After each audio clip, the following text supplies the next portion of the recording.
It's a different variable for men and women with kids. And they were young. Yeah. That's a lot more intimidating. You intimidating? Yeah. For a lot of people it is.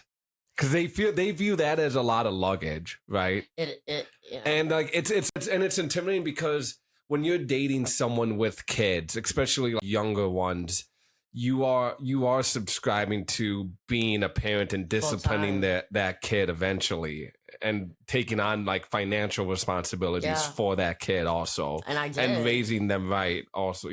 It's a lot. I'll share one.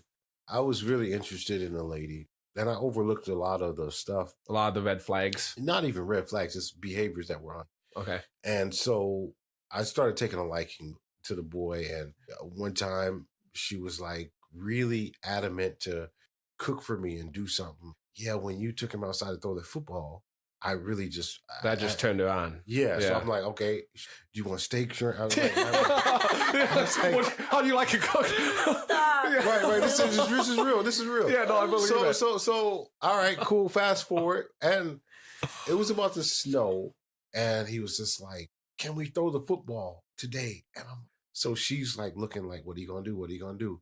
I'm throwing the football. Give me the football. Man. Yeah.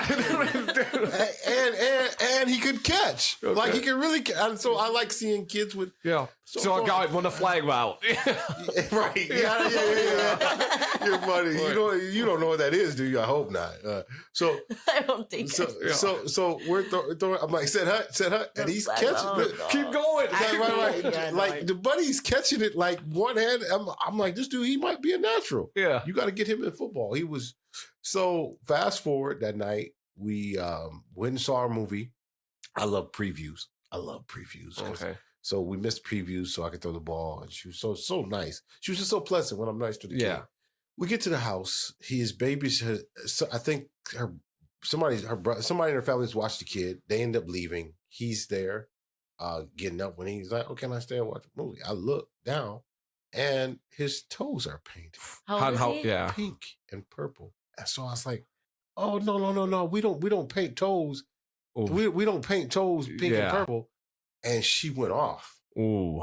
So I'm like, ooh. You crossed a boundary there with her. Yeah. Something. And so. And how old was he? He had to be like 10. 12. And how long ago was this? This was before I started pastoring. Okay, so quite a long time. Yeah, probably like 10 years ago. Okay. No, I think I was youth. It was about 8 years ago. Okay. 8 years ago. Yeah. And it was thought-provoking, and I didn't want to make a rash, like I'm done with this. So I talked to my mentor about it, and it came down to my personal convictions and my moral compass. And I know that's far-fetched to get involved with, like, how do we get there from there? Yep. But if I'm pouring into a kid and I can't advise for something that goes against my moral compass, the relationship has to be done, because now you're putting me in a situation where everything I stand for, I'm aligned with. You're going against that. And then when I see these things and I'm looking up the road, so something happened and I was like, this is why.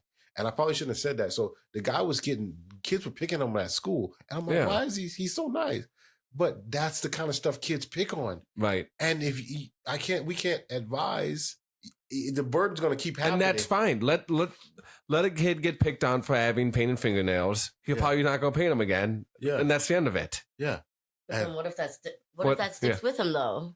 That some kids take that to the heart. So the other day, this is Thanksgiving. Yeah. One of my nephews was saying that he wears a bonnet. And I'm like, no, men don't wear bonnets. And my sister chimed in, was like, oh, because he has long hair. It's like, no. She doesn't understand that I'm looking up the road like, hey, other men are going to treat him a certain way with that. I'm alleviating this burden of like how other men are going to treat you because you portray him because he has a bonnet on. And she's like, but when women step in like that, that's what makes it challenging with kids if you can't advise. And I don't want, there's some gray area, because I'm not saying a guy gets to come in since he took the mom out, he gets to whoop the kids and tell them to go to bed and tell them, I'm saying when the equity is built there should be some liberty to render some thought into their behavior.